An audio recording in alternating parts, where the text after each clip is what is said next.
Machine bending machine के सफर पर आधारित एक विस्तृत कहानी है। कहानी को एक लघु उपन्यास शॉर्ट नॉवेल के रूप में विस्तृत रूप दिया है, जो उनकी गरीबी से लेकर सफलता तक के हर पहलू को गहराई से बयां करती है। लोहे के सपने, अजय भाई और गोलाई मशीन की दास्तां। अध्याय 1, गरीबी की भट्ठी। उत्तर प्रदेश के एक छोटे से कस्बे के बाहरी इलाके में, जहां पक्की सड़कें धूल भरे रास्तों में बदल जाती थीं, वहीं अजय का घर था। घर कहना शायद अतिशयोक्ति होगी, वो मिट्टी और खपरेल से बनी एक छोटी सी कोठरी थी। अजय एक गरीब परिवार का लड़का था। उसके पिता रामदीन जीवन भर दूसरों के खेतों में मजदूरी करते रहे, लेकिन 2 वक्त की रोटी के अलावा कभी कुछ जमा नहीं कर पाए। अजय का बचपन खिलौनों से नहीं, बल्कि जिम्मेदारियों से खेलता हुआ बीता। जब वो मात्र 14 साल का था, तभी उसके पिता की तबीयत खराब रहने लगी। फेफड़ों की बीमारी ने रामदीन को खाट पर डाल दिया। घर का सारा बोझ अजय के कच्चे कंधों पर आ गया। अजय की आंखों में सपने थे, पढ़ने के, कुछ बड़ा करने के, लेकिन पेट की आग उन सपनों को धुएं की तरह उड़ा ले गई। अजय ने पढ़ाई छोड़ दी और काम की तलाश में कस्बे के औद्योगिक क्षेत्र, इंडस्ट्रियल एरिया में भटकने लगा। वो दुबला पतला लड़का था, कपड़े जगह जगह से फटे हुए थे, लेकिन उसकी आंखों में एक अजीब सी चमक थी। कई जगह धक्के खाने के बाद उसे शर्मा वेल्डिंग वर्क्स में एक हेल्पर का काम मिला। काम था भारी लोहे के एंगल उठाना, वेल्डिंग रॉड पकड़ना और दुकान की झाड़ू पोछा करना। तनख्वाह मामूली थी, लेकिन अजय के लिए वो जीवनदान थी। शर्मा जी की दुकान पर लोहे के गेट, ग्रिल और रेलिंग बनती थीं। अजय दिन भर पसीना बहाता, हाथ काले करता और शाम को थक कर चूर हो जाता। लेकिन इसी दुकान के एक कोने में एक भारी भरकम, काली और तेल से सनी हुई मशीन रखी थी। वो थी गोलाई मशीन, पाइप बेंडिंग मशीन।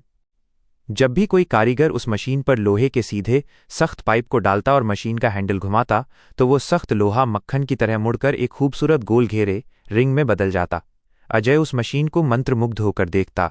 उसे लगता जैसे उस मशीन में जादू है। जो लोहा किसी से नहीं मुड़ता, उसे ये मशीन अपने इशारों पर नचाती थी। अजय अक्सर लंच के समय उस मशीन के पास जाकर खड़ा हो जाता। वो उसकी गरारियों, गियर्स को, उसके भारी पहिए को छूकर देखता। उसे लगता कि ये मशीन केवल लोहा नहीं मोड़ती, बल्कि ये इंसान की किस्मत भी मोड़ सकती है। एक दिन शर्मा जी ने उसे मशीन के पास खड़ा देख लिया। उन्होंने हंसते हुए कहा, क्या देख रहा है अजय? ये मशीन तेरे बस की नहीं है। इसे चलाने के लिए दिमाग और बाहुबल दोनों चाहिए। अजय ने कुछ नहीं कहा, लेकिन मन ही मन उसने ठान लिया, एक दिन ये मशीन मेरी होगी। सालों बीत गए। अजय अब हेल्पर से एक कारीगर बन चुका था। उसने वेल्डिंग सीख ली थी, लेकिन उसका असली प्यार वो गुलाई मशीन ही थी। वो समझ गया था कि गेट और ग्रिल के धंधे में सबसे ज्यादा समय डिजाइन बनाने में लगता है। हाथ से लोहा मोड़ने में घंटों लगते थे और सफाई भी नहीं आती थी, जबकि गोलाई मशीन मिनटों में ये काम कर देती थी।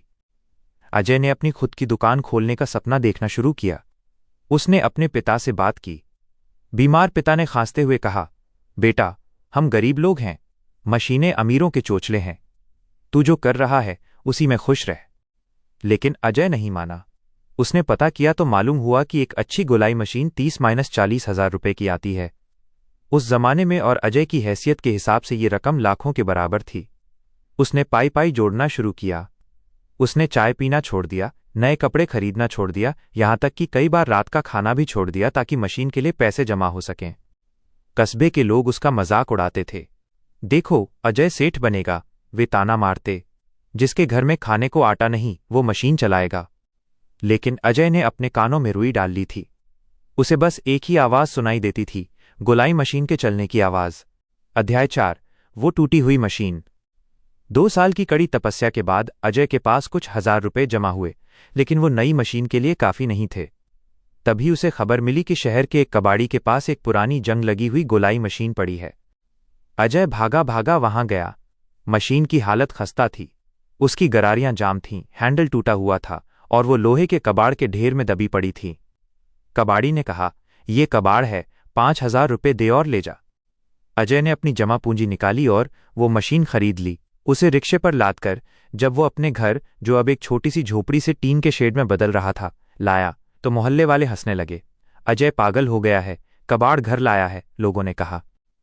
लेकिन अजय को उस जंग के नीचे छिपा सोना दिख रहा था। उसने अगले 1 महीने तक रात दिन एक कर दिया। उसने मशीन का एक एक पुर्जा खोला, उन्हें मिट्टी के तेल से धोया, जंग हटाया, नई ग्रीस लगाई। जहां पुर्जा टूटा था, वहां उसने अपनी वेल्डिंग की कला का इस्तेमाल करके उसे जोड़ा।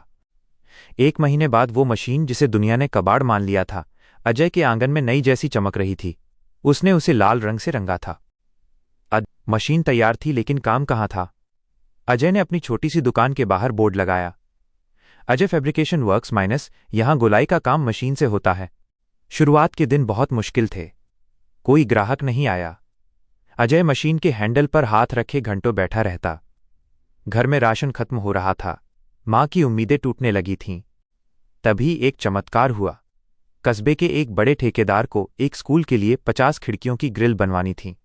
उसे काम जल्दी चाहिए था, लेकिन किसी भी लोहार के पास इतना समय नहीं था कि वो हाथ से डिजाइन मोड़ सके। वो ठेकेदार हताश होकर अजय की दुकान के आगे से गुजरा और उसकी नज़र मशीन पर पड़ी। क्या तुम ये काम 3 दिन में कर सकते हो? ठेकेदार ने पूछा। काम बहुत ज़्यादा था और समय बहुत कम। अजय ने मशीन की तरफ देखा और आत्मविश्वास से बोला, साहब, आप बस लोहा भिजवा दीजिए, काम हो जाएगा। वो 3 रातें अजय ने सोए बिना बिताईं। उसने अपनी गोलाई मशीन के हैंडल को हजारों बार घुमाया।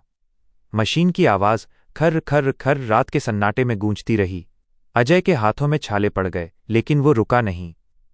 मशीन ने उसका साथ दिया। जो काम हाथ से करने में 10 दिन लगते, गोलाई मशीन ने उसे 2 दिनों में निपटा दिया। डिज़ाइन इतने सटीक और गोल थे कि देखने वाले देखते रह गए। जब अजय ने समय से पहले माल तैयार कर दिया तो ठेकेदार हैरान रह गया। उसने अजय को न केवल पूरे पैसे दिए बल्कि इनाम भी दिया।